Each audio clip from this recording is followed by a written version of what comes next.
It's a brand new week. Selamat pagi teman-teman dan selamat datang di edisi perdana The World According to James Cline Smith Windsor di tahun 2024 ini. Maaf gak tayang di hari Jumat, tapi hari ini adalah hari Selasa 9 Januari 2023 ya. Ini sebenarnya adalah edisi pengganti dari edisi Jumat kemarin tanggal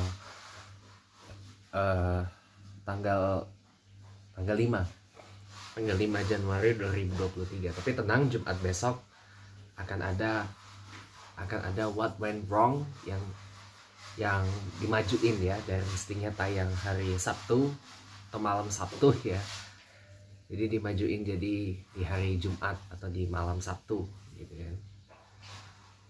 Atau di hari Jumat atau paling nggak di malam Jumat ya. Nanti mulai minggu depan normal lagi kok. The World According to James Cline Smith Windsor akan tayang di hari Kamis malam atau di hari Jumat, dan What Went Wrong itu di Jumat malam atau di hari Sabtu gitu.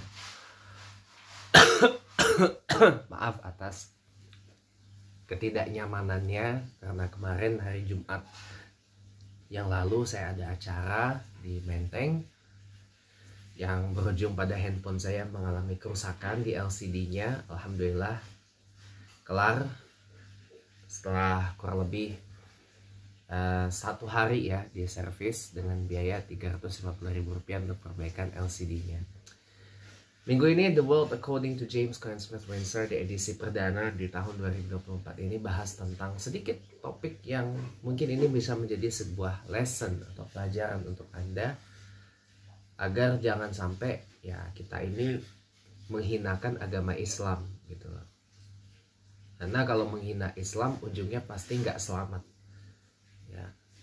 Kalau menghujat Islam pasti ujungnya nggak selamat, dan merendahkan Islam pasti nggak bakal selamat seumur hidup, percayalah. Karena saya pernah ada di posisi itu, dan juga beberapa tokoh-tokoh publik itu juga pernah mengalami hal yang sama karena perbuatannya yang menghujat dan menghina agama Islam. Gak hanya di Indonesia, di berbagai negara juga seperti itu. Bahkan ada yang kemudian menjadi mu'alaf, ada yang kemudian masuk Islam. Inilah keajaiban yang saya bilang.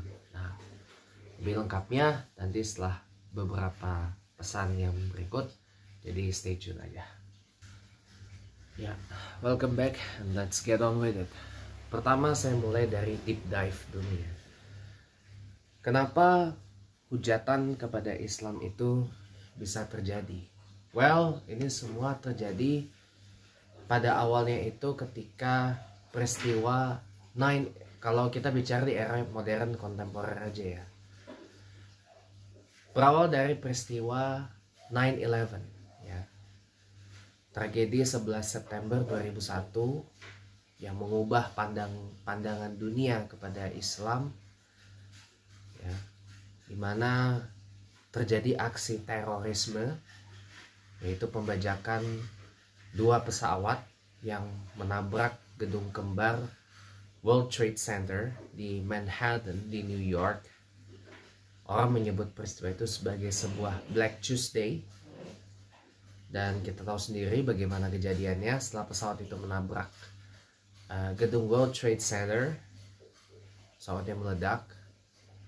1 pesawat lagi dibajak dan menabrak Pentagon ya, markas dari Departemen Pertahanannya Amerika Serikat di Virginia, agak sedikit jauh dari pusat kota Washington DC. Dan 1 pesawat lagi dibajak jatuh di daerah Pennsylvania. Dan itu seluruh penumpang yang ada di dalam pesawat itu tewas. Ya, seluruh penumpang dan awak kabin, kru tewas dalam kejadian itu.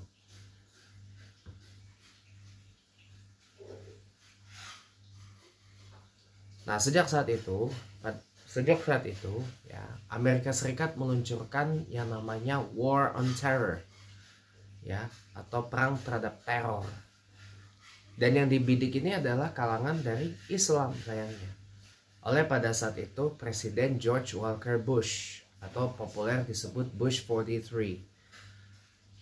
Karena beliau adalah Presiden Amerika Serikat yang ke-43.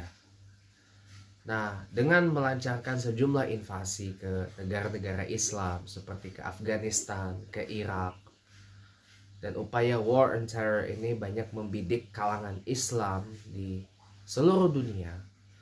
Jadi orang mulai berpandangan bahwa oh, Islam itu identik dengan terorisme. Islam itu sama halnya dengan Arab, ya, terorisme. Lalu kemudian ketika orang makin makin tahu ya Islam, walaupun hanya dari permukaan, hanya dari surface, hanya dari literasi yang kalau boleh saya bilang minim gitu ya. Nah, disitulah mulai timbul hujatan-hujatan yang ekstrim kepada Islam. Mulai dari hujatan kepada Al-Quran, yang disebut Al-Quran itu adalah banyak ayat-ayat setaniknya.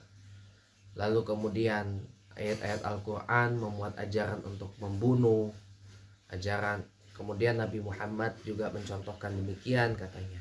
Malah disebut sebagai nabi pedofil, nabi cabul, nabi tukang sodom, poligami, dan banyak lagi yang lain. Padahal yang mereka tahu itu hanyalah di permukaan, on the surface talk, dengan mohon maaf ya, dengan literasi yang menurut saya tuh minim. Masih mentah semua narasi mereka tentang Islam. Kenapa begitu? Karena mereka tidak belajar dari sumber yang asli tentang Islam itu. Sumber keilmuan Islam yang asli itu ada di mana? Ada di Al-Quran, ada di hadis. Hadis itu pun juga banyak. Tidak melulu hadis itu predikatnya sahih. Ada hadis yang hasan, ada yang mutawatir, bahkan ada hadis yang dhaif atau palsu. Ini harus hati-hati juga. Atau kepada kitab-kitab rujukan karya para ulama salaf yang sanad keilmuannya bersambung kepada tabi'in, kepada sahabat, dan kepada Rasulullah Muhammad SAW, karena mengikuti Al-Quranul Karim. Nah, mereka tidak belajar itu.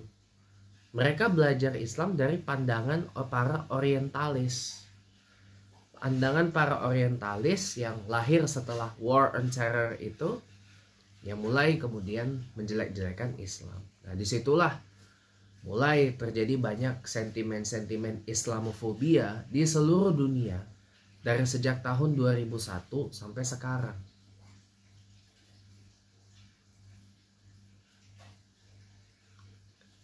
Bahkan kalau mau dirunut lagi ke belakang, itu sebenarnya telah terjadi pada tahun 90-an juga, ketika Taliban menguasai Afghanistan, mendirikan Imarat Islam Afghanistan yang pertama di tahun 90-an. Sampai akhirnya tumbang oleh invasi Amerika Serikat dan akhirnya kembali lagi menguasai Afghanistan karena pemerintahan Republik Islam Afghanistan bentukan Amerika tumbang.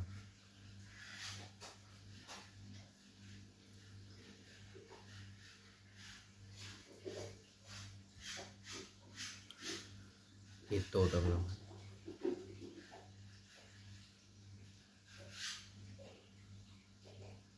Jadi disitulah mulai kemudian orang memandang Islam ini dengan diksi-diksi, dengan pandangan-pandangan yang menurut saya cenderung negatif gitu loh. Nah, sayangnya Indonesia masuk juga pandangan negatif terhadap Islam itu, karena mereka hanya melihat di permukaan. Yang baru-baru ini aja deh, yang disebut-sebut umat Islam tuh suka ngebom gereja, suka ngebubarin ibadah, maksudnya ngebubarin kebaktian gereja, maksudnya membubarkan ritual atau ibadah kekristenan misalkan ya. Lalu kemudian suka mempersulit pendirian gereja, sekolah Kristen ya, atau rumah ibadah atau sekolah agama lain gitu loh.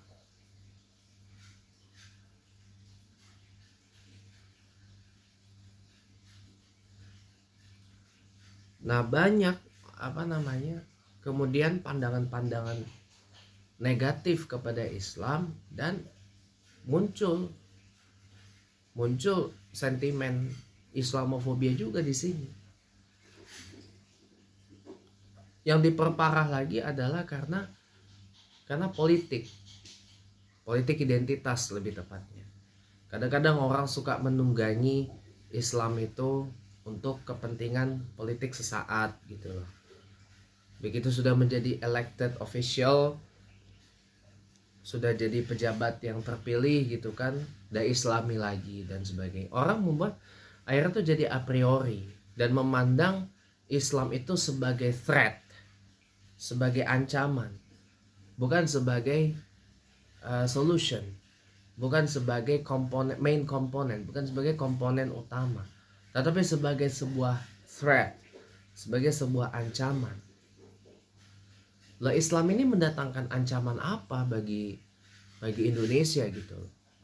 Apalagi Indonesia ini sudah 14 abad Islam itu ada di Indonesia.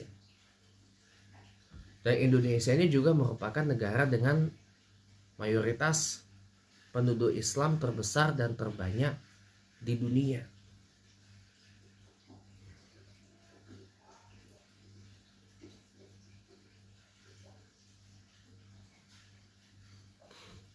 Makanya jadi kadang saya heran, ancaman apa yang dibawa oleh Islam itu bagi masyarakat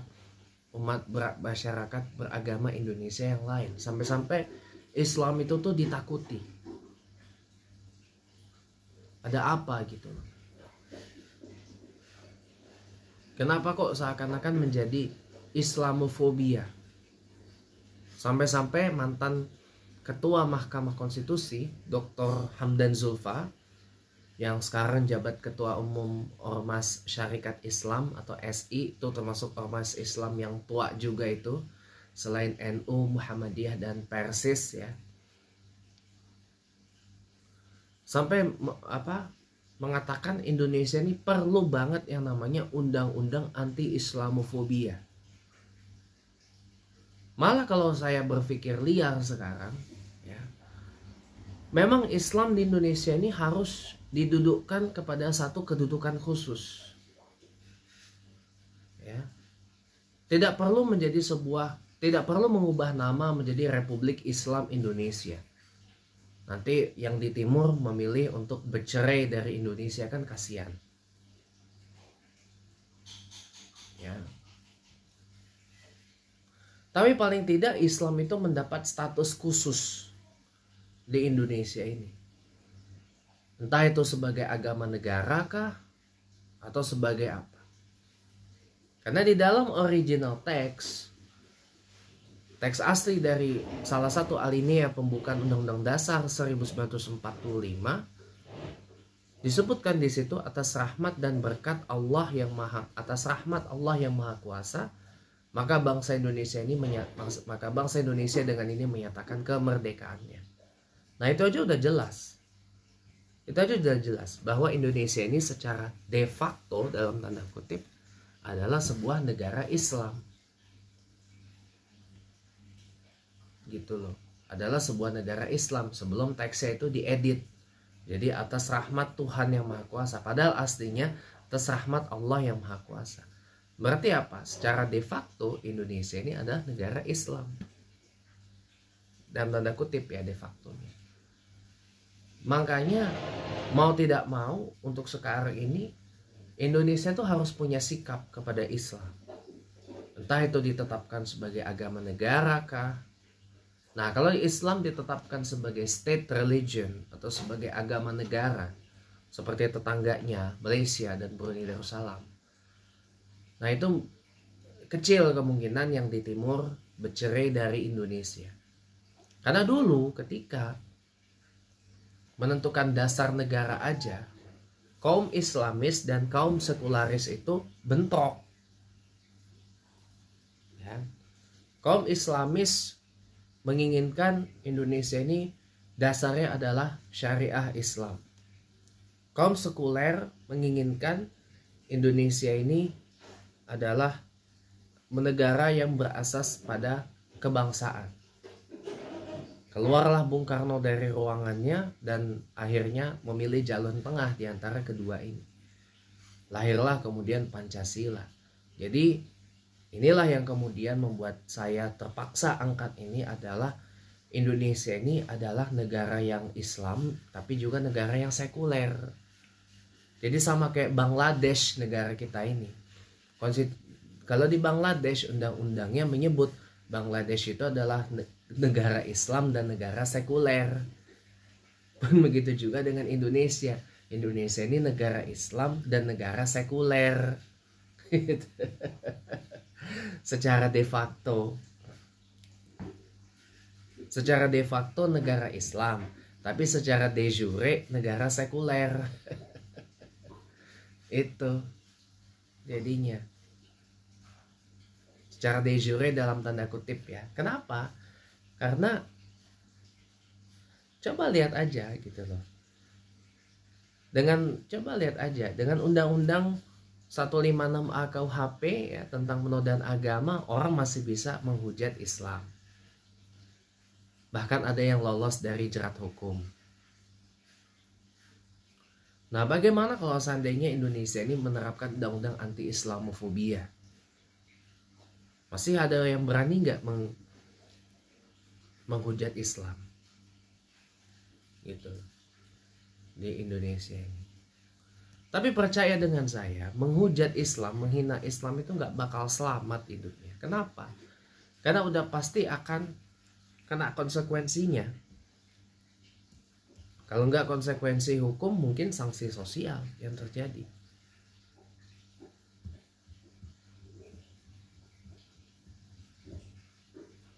Sanksi sosial bisa terjadi. Sudah ada contohnya, sudah ada buktinya. Bahkan mohon maaf, dulu hujat Islam, kemudian bersyahadat masuk Islam. Gimana nggak ajaib itu? Setelah dia pelajari Islam yang utuh, mendengarkan penjelasan Islam yang sebenarnya, akhirnya apa? Dia bersyahadat masuk Islam, mengikrar asyhadu an la ilaha illallah wa asyhadu anna muhammadar rasulullah. Saya bersaksi bahwa tidak ada Tuhan yang layak, berhak, sepatutnya dan setulusnya disembah kecuali Allah, dan saya bersaksi bahwa Nabi Muhammad adalah utusan Allah. Selesai. Akhirnya masuk Islam dia, dan bahkan jadi ngebela Islam. Gitu. Hebat gak ya? Hebat. Gitu. Tapi jujur kalau dalam konteks sekarang di Indonesia ini, ya Islamofobianya masih tergolong tinggi. Mungkin karena trauma kali ya dari pemilihan gubernur Jakarta 2017 yang dimana kita menyaksikan sendiri orang banyak disebut menjual ayat Al-Quran dan menjual mayat gitu kan. Sampai-sampai ada ancaman gitu kan, kalau nggak milih pada saat itu, kalau nggak Agus Yudhoyono atau Anies Baswedan calon gubernurnya, atau milihnya saat itu Pak Basuki Cahayapurnama atau Pak Ahok gitu ya, dukungnya, nggak disolatin, nggak dipulasarain jenazahnya, nggak dikubur, nggak dizakatin ya. Orang mungkin trauma akan hal itu, teman-teman. Orang mungkin trauma akan hal itu. Nah, disitulah mungkin orang kemudian memandang Islam tuh dengan gak karu-karuan di Indonesia. Gitu. Ini hanya efek aja sebenarnya. Orang mulai mandang Islam negatif di Indonesia itu karena serangkaian aksi teror aksi bom di tahun 2000-an yang dilakukan oleh beberapa orang-orang yang menyebut dirinya Islam.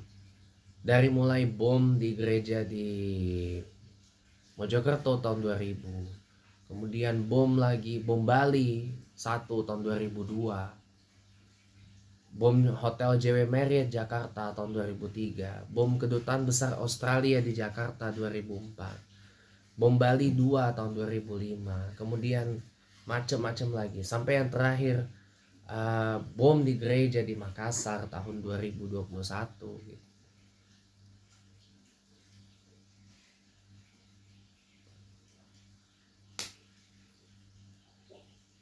Itu yang membuat orang itu menjadi nggak simpatik lagi, apalagi dengan peristiwa Pilgub Jakarta 2017 dan pemilihan presiden 2019, yang dimana politik identitas itu marak banget. Akibatnya itu yang membuat orang tuh jadi a priori pada Islam di Indonesia ini. Padahal sebenarnya bukan salah Islamnya, tapi salah orang yang menjalankan Islam itu tidak sesuai dengan apa yang telah dituntun, apa manhajnya, nggak sesuai, itu aja. Atau orang itu kalau boleh dibilang dia belajar Islam, dia ngakunya belajar Islam, dia tak ngakunya tahu hukum Islam, tapi cuman sedikit sebenarnya, masih level bawah banget, masih level kulitnya doang nih, ibarat cuman level kulitnya ini doang, belum sampai daging, sampai tulangnya tuh belum, sampai sel-sel darah ini belum, sampai organ dalamnya ini pun belum sampai situ. Padahal kalau kita belajar Islam, kita ma'rifatil Islam, kita mengenal Islam lebih dalam lagi, ibaratkan nih beyond kulitnya nih, sampai ke daging, sampai ke tulang, sampai ke sel-sel organ dalam tubuh ibaratnya, ya. Islam tuh nggak seperti apa yang ditakutin. Islam itu tidak seperti apa yang selama ini menjadi bahan hujatan mereka. Nabi Muhammad SAW, Al-Quran, Al-Hadis, para hujatil ulama itu tidak seperti yang mereka tuduhkan sebenarnya. Ini memang tugas saya dan tugas teman-teman muslim untuk mengenalkan Islam kepada mereka yang belum kenal dengan Islam. Nah, ketika mereka sudah kenal dengan Islam, bawa lagi sampai ke dalam, sampai ke organ-organ tubuh dalamnya Islam itu harus dimasukin juga. Hingga akhirnya mereka sadar bahwa ternyata Islam itu tidak seperti yang dituduhkan. Nah, bicara tentang politik, karena saya orang politik ya. Sekarang ini ya sebenarnya dari sejak zaman saya tergabung di barisan relawan pendukung Presiden Jokowi ya. Itu zaman-zaman jahiliyah saya dulu, sebelum saya bertobat dan berhijrah ya. Zaman-zaman jahiliyah saya dulu gitu ya.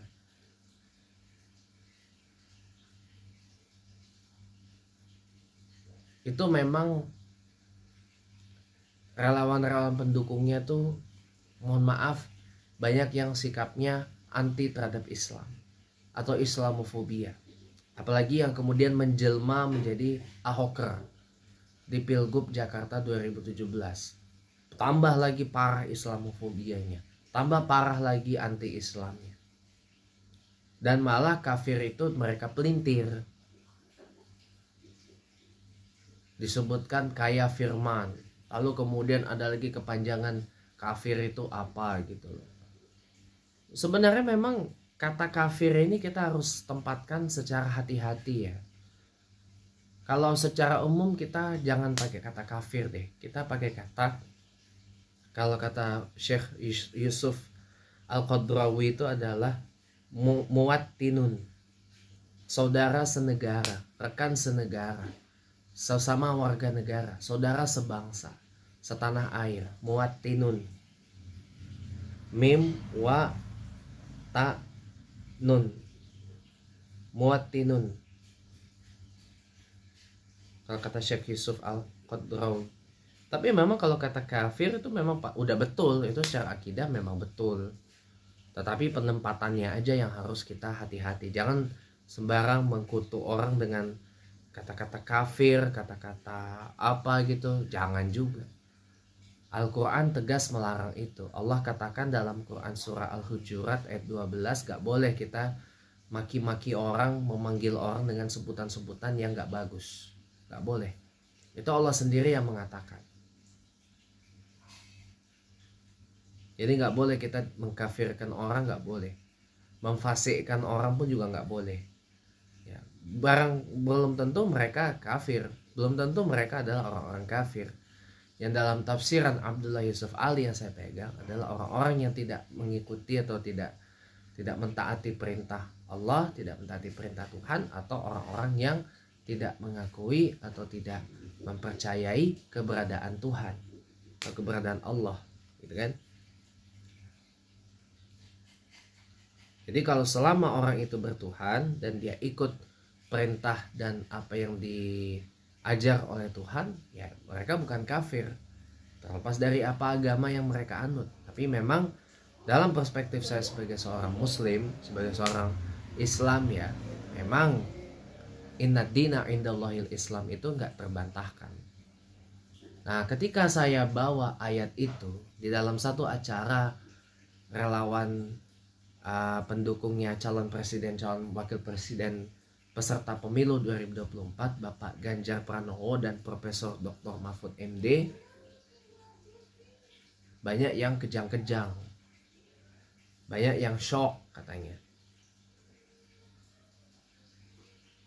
Bahkan saya sampai ditelepon sama ketua panitianya, ditegur itu, pada shock katanya. Loh, memang itu ayat Al-Quran yang saya sampaikan itu, inna dina indallahil Islam, bahwa sesungguhnya ajaran, agama, din yang divalidasi langsung oleh Allah, yang mendapat kebenaran langsung dari Allah, yang mendapat legalitas langsung dari Allah, legal standingnya jelas dari Allah, itu adalah agama Islam atau dinul Islam atau ajaran Islam, gitu. Kok pada kejang-kejang, kok pada shock gitu. Saya bingung juga, padahal itu adalah acara keagamaan, bukan acara hura-hura, bukan acara joget-joget. Nah, yang lebih parahnya lagi, ketika acara tahun baru Muharram 1445 Hijriah beberapa bulan yang lalu, ya, itu saya cukup kaget loh ketika saya mengajukan diri pengen ngisi acara tahun baru Muharram itu. Saya bilang, ada yang acara Islami nggak? Katanya nggak ada. Pas saya lihat ternyata yang mengadakan KAPTI, Komunitas Alumni Perguruan Tinggi Indonesia, yang ketua panitianya adalah Oten, orang Kristen, Martin Siregar namanya.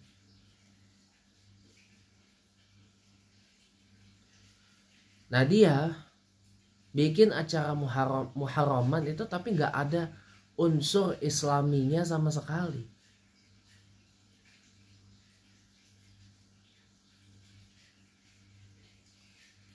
Cuman hura-hura doang, dan acaranya tuh dibajak oleh pengikut Apostle Paul. Ya, saya oke lah, hormat kepada keyakinan Kristen lah, yang menganggap Paul itu atau Paulos bahasa Yunaninya itu adalah apostle atau apostolos. Oke lah. Isinya adalah ajaran Apostle Paul. Nyanyi-nyanyi, hura-hura, atau apostolos Paulos bahasa Yunaninya. Nyanyi-nyanyi, hura-hura, joget-joget, dangdutan, apa itu segala macam. Itu jujur membuat saya tuh jadi sakit hati. Sampai hari ini masih dendam saya. Masih dendam saya sampai hari ini. Kok bisa acara Muharraman, acara suci, kok dinodai oleh hal yang bukan dari Islam, bukan apa yang diajarkan oleh Nabiullah wa Rasulullah Muhammad Sallallahu Alaihi Wasallam, yang disampaikan kepada para sahabat dan para tabi'in wa tabi'ut tabi'in. Ini lucu. Makanya ketika saya ngajak teman, saya bilang pakaiannya pakaian yang sesuai lah. Ya, yang kalau yang perempuan muslimah pakai jilbab lah atau gimana gitu. Tapi di situ enggak, orang pada nggak pakai jilbab, pakaiannya pun nggak sesuai, kebayangkan. Ini yang membuat saya tuh jadi sakit hati sampai sekarang. Coba kalau kita bandingkan dengan perayaan Muharraman yang dilakukan oleh pendukung Capres-Cawapres Anies Baswedan, Kiai Haji Ahmad Muhaimin Iskandar atau Gus Imin. Ya sesuai dengan apa yang disyarakkan oleh Islam. Ya, ada doanya, ada kasidahnya, ada tausiahnya, ada pembacaan maulidnya, ada rodatnya.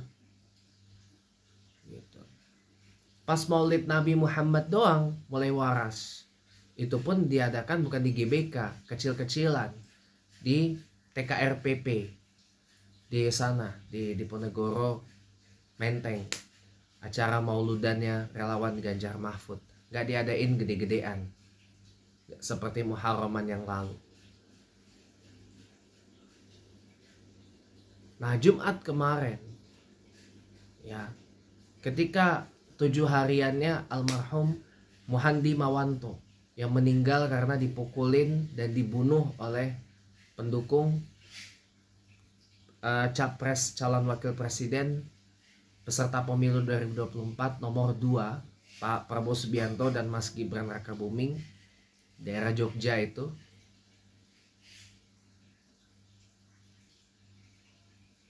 Tujuh hariannya itu juga tidak, padahal Muhandi Mawanto itu adalah beragama Islam, bukan Oten, bukan Kristen. Tapi yang saya lihat, ngapain lu nyalain lilin?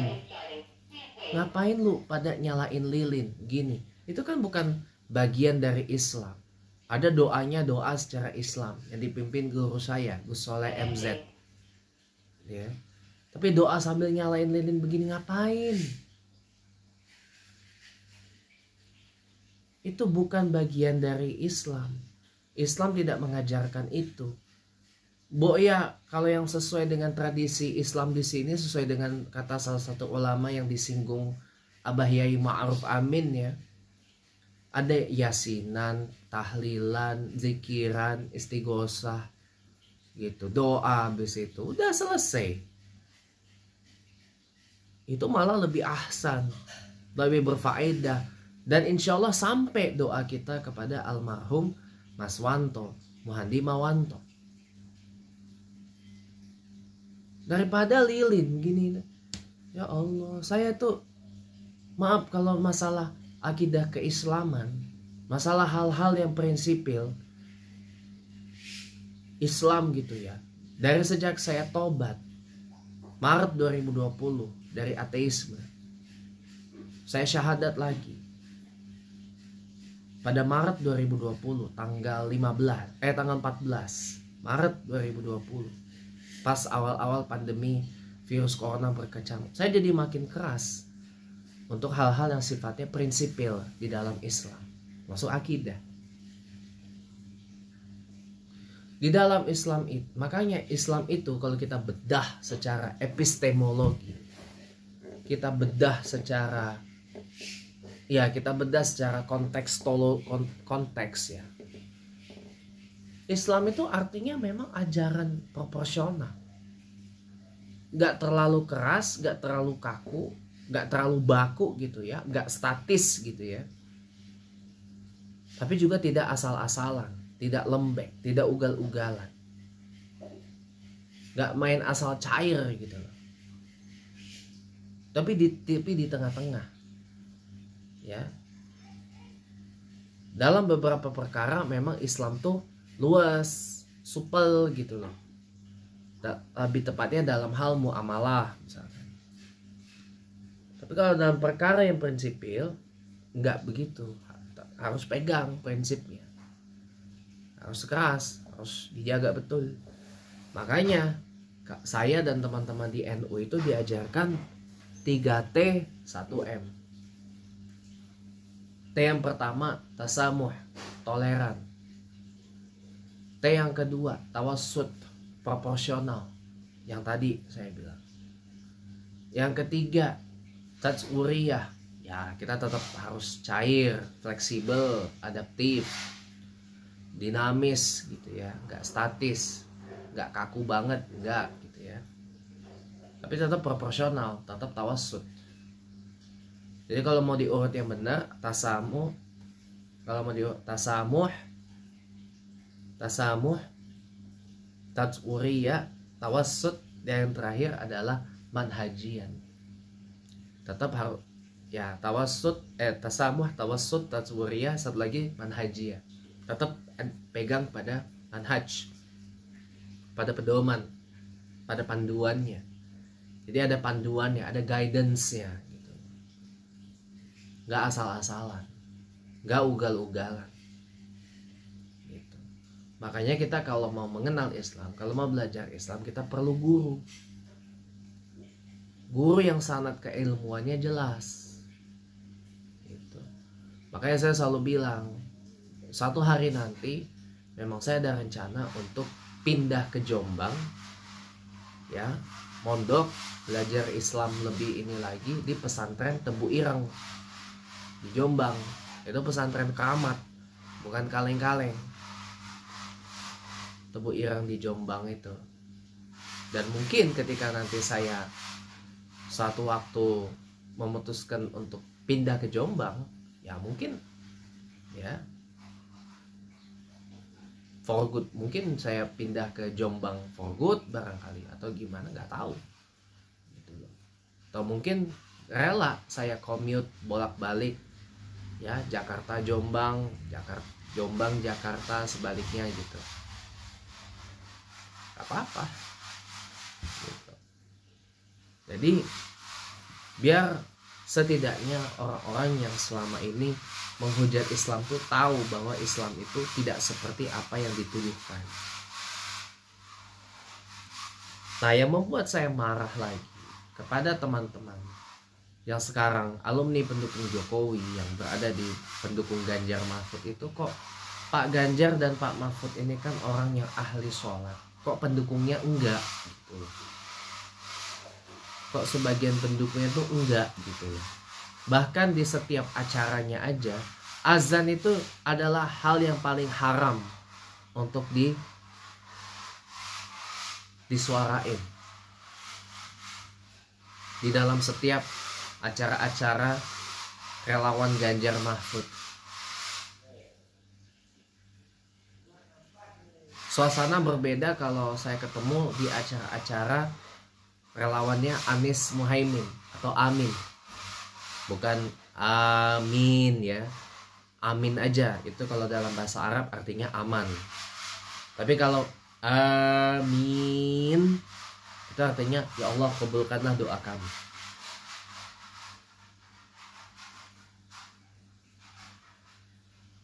Itu pasti setiap waktu sholat berhenti, bahkan dikumandangin azan, Allahu Akbar, Allahu Akbar, Allahu Akbar, Allahu Akbar. Masih gitu. Gak percaya nanti datang aja ke acara-acaranya relawan Anies Muhaimin, pasti kejadian.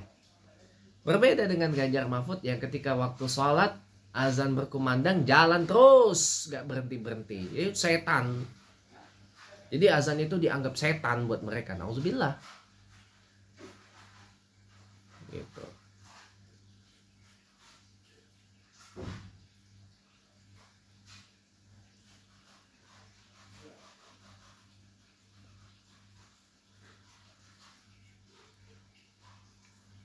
Jadi apa salahnya gitu loh menghentikan sebentar kegiatan teman-teman relawan Ganjar Mahfud itu. Barang azan itu cuma 3-5 menit doang kok. Paling lama mungkin ada yang sampai 6 sampai bahkan ada yang 7 menit. Bahkan ada azan yang sampai 9 menit pun ada, tapi kan jarang. Paling-paling ya kisaran 2-5 menit lah atau 6 menit gitu kan. Paling tidak ya 5 menit lah katakan, 2-5 menit lah katakan azan itu. Cuman dengar begitu aja kok. Itu kan juga dakwah kalimat azan itu.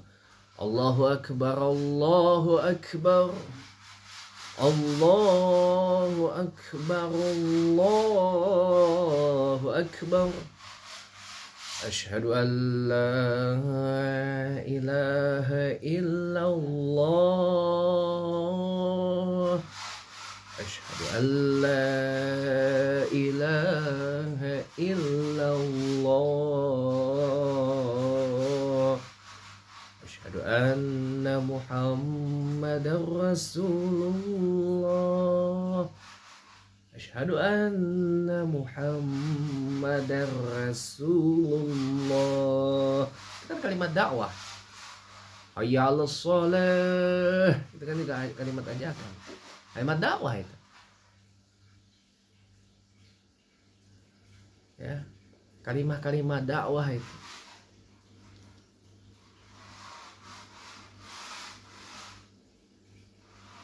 Apa susahnya cuman barang 3-5 menit aja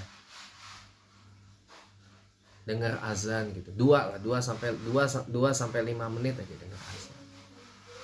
Bentar berhenti gitu. Habis itu sholat. Sholat paling berapa menit sih? Paling lama ya kisaran kalau pakai zikir doa ya kisaran 10 menit, 15 menit lah, atau 20 menit paling lama, atau setengah jam paling lama. Apa susahnya sih? Berhenti sebentar, kumandangin azan. Ya, dalam satu hadis riwayat Sahih Bukhari Muslim disebut ketika azan dikumandangkan itu syaitan lari pada minggat ke Rauha. Rauha itu adalah satu tempat yang ada di dekat Madinah Al-Munawwarah. Nah, syaitan itu pada minggat lari ke Rauha. Ini mengusir setan azan itu sebenarnya. Nah, itu. Emang kalau acara hura-hura, acara kayak gitu tuh acara setan gitu. Makanya azan dihalangin. Kenapa? Setan nggak suka dengar azan. Gitu. Makanya di TikTok saya udah bikin. Cobalah, Pak Ganjar, Pak Mahfud itu orang yang ahli sholat. Masa iya yang mendukungnya juga nggak ahli sholat? Kali-kali gitu bikin acara. Udah bagus itu kemarin bikin sholawatan. Ada rencana mau bikin yasinan, bikin istighosah, bikin doa. Udah bagus itu. Tapi kemudian diberhentiin sebentar. Gara-gara perkara inna dina indallahil Islam itu. Lalu kok malah menyalahkan ayat Al-Quran gitu loh relawan Ganjar Mahfud ini. Masya Allah. Ya kalau sakit hati, ya derita lu, itu Allah sendiri yang ngomong. Al-Quran kami, Al-Quran saya yang ngomong. Ada di dalam Quran surah Ali Imran ayat 19. Nah mereka yang menghujat Islam itu saya bilang adalah mereka-mereka yang ngiri ajarannya atau agamanya gak divalidasi langsung oleh Allah. Gitu. Ngiri, makanya menghujat.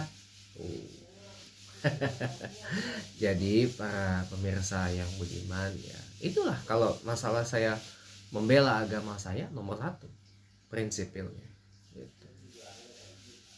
Nah ketika kemarin Zulkifli Hasan menghujat Islam dengan mempermainkan sholat yang tasyahudnya dari yang mestinya 1 jari kemudian menjadi 2 jari dengan alasan saking cintanya kepada Pak Prabowo karena capres nomor 2. Bahkan beliau bilang ketika sudah baca ghairil maghdubi alaihim waladdallin, orang nggak pada ngomong amin lagi, langsung diganti qabul. Itu kan penghujatan luar biasa banget gitu. Padahal Nabi Muhammad itu sudah pernah mengatakan, sholatlah sebagaimana sholatku. Sholatlah sebagaimana sholatnya Nabi Muhammad SAW. Memang berbeda-beda dari 4 Rabi'atul Mazahib ini. Cara sholatnya mazhab Hanafi berbeda dengan cara sholatnya mazhab Syafi'i. Cara sholatnya mazhab Syafi'i berbeda dengan cara sholat mazhab Maliki. Cara sholat mazhab Maliki berbeda dengan cara sholat mazhab Hambali. Beda-beda.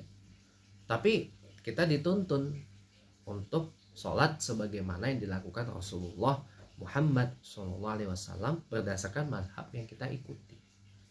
Kalau di Indonesia mazhabnya Syafi'i, ya ikutlah. Di Turki ikut mazhab Hanafi, ya ikutin. Di Emirat Arab, ya UAE mazhabnya Maliki, ya ikutlah. Di Saudi ikut Hambali, ikutlah. Sholat sebagaimana sholatnya mereka. Itu semua sama kok, sesuai arahnya kepada sholat yang sesuai dengan apa yang sudah dituntun oleh Rasulullah Muhammad SAW. Gak perlu dipermainkan lagi. Sudah dilaporkan ke polisi, akan tetapi gak ada kabar. Makanya dia hanya dapat sanksi sosial, hujatan mana-mana. Dan elektabilitas Partai Amanat Nasional di pemilu 2024 turun.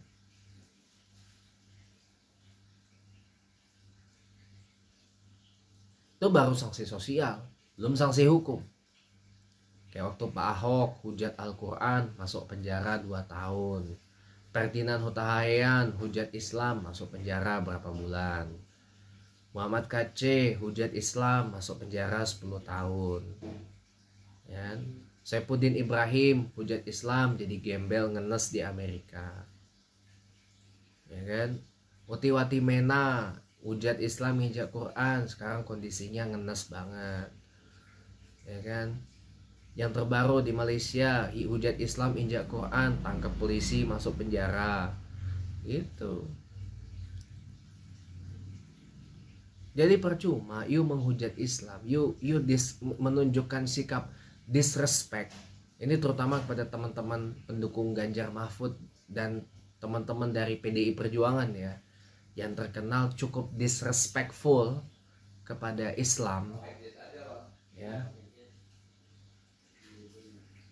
Percuma you mempertontonkan sikap disrespectful kepada Islam, nggak bakal selamat, nggak bakal tenang itu,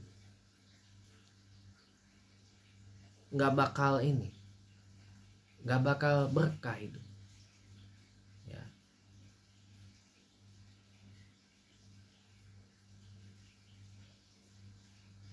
Nggak bakal selamat lah intinya. Dengan you menghina, menghujat, menunjukkan sikap tidak hormat kepada Islam, disrespectful, nggak bakal selamat. Dimanapun Anda berada, nggak bakal selamat hidup Anda. Nggak bakal ini kok, nggak bakal tenang gitu. Berat gitu, jadi hidup itu nggak enteng, berat gitu. Jadi cobalah kalau mau mengenal Islam, cari orang-orang yang sanad keilmuannya jelas.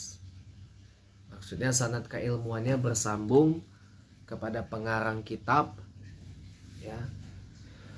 Dan yang mengarang kitab itu juga bersambung kepada para imam-imam Rabi'atul Mazahib fil Ahlus Sunnah wal Jamaah.